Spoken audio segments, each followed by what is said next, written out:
اعوذ باللہ من الشیطان الرجیم بسم اللہ الرحمن الرحیم یا ایہا الذین آمنوا اتقوا اللہ، اے ایمان والو اللہ سے ڈرو، وابتغوا الیہ الوسیلہ، اور اس اللہ کی طرف وسیلہ تلاش کرو، وجاہدوا فی سبیلی، اور جہاد کرو اللہ کے راستے میں، لعلکم تفلحون، تاکہ تم فلاح پا جاؤ۔ سورۃ المائدہ کی آیت نمبر 35 کو ترجمے کے ساتھ تلاوت کی ہے۔ اللہ تعالیٰ فرما رہے ہیں اے ایمان والو اتقوا اللہ، اپنے اللہ سے ڈرو۔ اللہ سے ڈرنے کا مطلب ہے اللہ کی نافرمانی سے بچو، اتقوا المعصیت، اللہ سے ڈرو۔ اللہ تعالیٰ نے جو جہنم بنائی ہے اس جہنم سے خوف کھاؤ۔ اللہ سے ڈرو مطلب گناہوں سے پرہیز کرو، اللہ تعالیٰ سے ڈرو یعنی عبادت کی طرف آؤ، سرکشی سے بچو، تکبر سے بچ جاؤ۔ یا ایھا الذین آمنوا اتقوا اللہ، اپنے رب سے ڈرو، تقوی اختیار کرو۔ ان اللہ یحب المتقین، بے شک اللہ تعالیٰ ڈرنے والوں سے، تقوی اختیار کرنے والوں سے اللہ محبت فرماتے ہیں، اللہ ان کو پسند کرتے ہیں۔ تو گناہوں سے اپنے آپ کو بچا لینا، گناہوں سے دور رہنا، اس کا نام تقوی ہے۔ وابتغوا الیہ الوسیلہ، فرمایا اللہ تعالیٰ کی طرف وسیلہ تلاش کرو۔ وسیلے کا معنی ہے تقرب، اللہ تعالیٰ کا قرب، اللہ تعالیٰ کی محبت۔ تو اللہ کا قرب تلاش کرو عبادت کے ساتھ، کثرت عبادت کرو، اللہ تعالیٰ کا قرب پاؤ۔ زیادہ روزے رکھو، اللہ تعالیٰ کا قرب حاصل کرو۔ ذکر کر کے اللہ تعالیٰ کا قرب حاصل کرو۔ جن چیزوں سے اللہ تعالیٰ کا قرب ملتا ہے، جن چیزوں سے اللہ تعالیٰ راضی ہوتا ہے، تو وہ وسیلے، وہ تقرب، وہ ذریعے، وہ عبادتیں تلاش کیا کرو۔ کس چیز سے میرا اللہ مجھ سے قریب ہوگا اور کس چیز سے میں اللہ تعالیٰ سے دور ہوں گا۔ وابتغوا الیہ الوسیلہ، تو اللہ تعالیٰ کا قرب حاصل کیا کرو۔ یہاں پر یہ بحث بھی چلتی ہے کہ اللہ تبارک و تعالیٰ کا قرب حاصل کرنے کے لیے کسی اللہ تعالیٰ کے ولی کو وسیلہ بنانا، کسی نبی کا وسیلہ دینا، کیا یہ جائز ہے یا جائز نہیں ہے؟ مثال کے طور پہ ایک آدمی دعا مانگتے ہوئے کہتا ہے کہ یا اللہ، نبی پاک صلی اللہ علیہ وسلم کے واسطے سے میری اس دعا کو قبول فرما، یا اللہ حضرت داتا علی حجویری کے واسطے سے میری اس دعا کو قبول فرما، مجدد الف ثانی رحمہ اللہ، اے اللہ اس کی حرمت کے طفیل میرا یہ کام بنا دے۔ تو کسی اللہ تعالیٰ کے نبی یا کسی اللہ تعالیٰ کے ولی کا واسطہ دینا اور اس کے وسیلے کے ذریعے اللہ تعالیٰ سے دعا مانگنا، کیا یہ جائز ہے یا نہیں ہے؟ تو دیکھیے اس کا جو تعلق ہے نا وہ مانگنے والے کے اپنے عقیدے سے ہے۔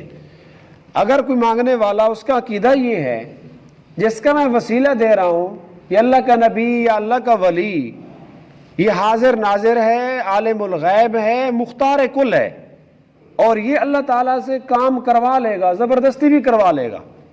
اگر مانگنے والے کا عقیدہ نظریہ یہ ہے نبی ولی جس کا میں وسیلہ دے رہا ہوں حاضر ناظر ہے، ہر جگہ پہ عالم الغیب ہے، مختار کل ہے، ہر حال میں اللہ تعالیٰ سے کام کرا لے گا، چاہے اللہ تعالیٰ چاہے نہ چاہے۔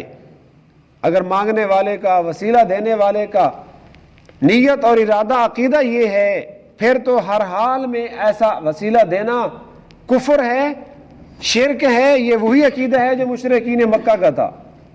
البتہ اگر وسیلہ دینے والے کا یہ نظریہ نہیں ہے، حاضر ناظر نہیں جانتا، مختار کل نہیں سمجھتا، البتہ صرف اس نظریے سے کہ یہ اللہ تعالیٰ کے پیارے لوگ ہیں، انہوں نے اللہ تعالیٰ کو منایا ہے، انہوں نے اللہ تعالیٰ کا قرب پایا، مجھے اللہ کے اس ولی سے محبت ہے، تو میری اس ولی سے محبت یہ بھی ایک عمل صالح ہے۔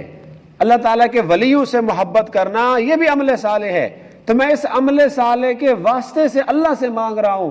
اللہ تعالیٰ اپنے اس ولی، اللہ تعالیٰ اپنے اس نبی، اپنے اس پیارے کے واسطے سے اس کی حرمت سے میرا کام بنا دے گا، تو اس طرح کا وسیلہ دینے میں کوئی حرج نہیں ہے۔ اپنا عقیدہ نظریہ ٹھیک ہو، تو پھر وسیلہ دینے میں کوئی حرج نہیں، اگر کسی کو وسیلے کا یہ مفہوم آتا ہو، اس مفہوم کا پتہ ہو، پھر وسیلہ دے۔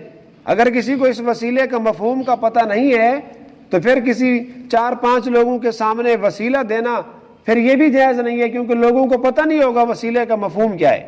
اگر اس نے مفہوم کو سمجھا ہوا ہے جیسا میں نے عرض کیا تو پھر وسیلہ دینے میں کوئی حرج نہیں۔ وجاہدوا فی سبیلہ، اور جہاد کرو اللہ تعالیٰ کے راستے میں جب جہاد کی ضرورت ہو۔ جہاد کہتے ہیں اللہ تبارک و تعالیٰ کے دین کی سر بلندی کے لیے، اللہ تعالیٰ کے دین کی حفاظت کے لیے اپنی جان کا نذرانہ پیش کرنا، اللہ کے دین کی سر بلندی کے لیے کوشش کرنا۔ اور جہاد کا تعلق زبان سے بھی ہے، جہاد مال سے بھی ہوتا ہے، جہاد جان سے بھی ہوتا ہے۔ آپ علیہ الصلوۃ والسلام نے ایک حدیث میں فرمایا جاہد المشرکین بألسنتکم وانفسکم واموالکم، مشرکین سے جہاد کرو اپنی زبانوں کے ساتھ، زبان کے ساتھ بھی جہاد ہے کہ ان کے خلاف تقریر کی جائے اور ان کا جادو سر چڑھ رہا ہے کافروں کا، اس کے سر کو نیچا کیا جائے، ان کے غرور کو مٹایا جائے۔ زبان کے ساتھ بھی جہاد ہوتا ہے، اور ایک جہاد اپنی جان کے ساتھ ہے۔ اگر ان سے بالفعل جہاد ہو رہا ہے، جنگ ہو رہی ہے، تو پھر میدان چھوڑ کر بھاگا نہ جائے، اپنی جان بھی اللہ کے دین کے لیے قربان کر دی جائے۔ وَأَمْوَالِكُمْ، اور ایک جہاد بالمال بھی ہے۔ اگر مجاہدین کو آپ کے مال کی ضرورت ہے، دین کو ہمارے پیسے رقم دولت کی ضرورت ہے، پھر دولت بھی اللہ کے راستے میں دے دینا، یہ بھی جہاد ہے۔ لعلکم تفلحون، اللہ تعالیٰ نے اس آیت میں 3 باتوں کو حکم دیا۔ نمبر 1، اتقوا اللہ، اللہ سے ڈرو، اللہ کا خوف اپنے دل میں پیدا کرو۔ نمبر 2، اللہ کا قرب حاصل کرو۔ نمبر 3، اس کے راستے میں جہاد کرو۔ پھر آخر میں فرمایا لعلکم تفلحون، تاکہ تم فلاح پا جاؤ۔ یعنی یہ تینوں کام کامیابی والے ہیں، تینوں راستے اللہ کی رضا والے ہیں۔ یہ تینوں کام کرو، تمہیں انشاءاللہ دنیا میں بھی فلاح، آخرت میں بھی فلاح اور کامیابی ملے گی۔ اللہ مجھے اور آپ کو یہ تینوں کام کرنے کی توفیق عطا فرمائے۔ الحمدللہ رب العالمین والعاقبۃ للمتقین۔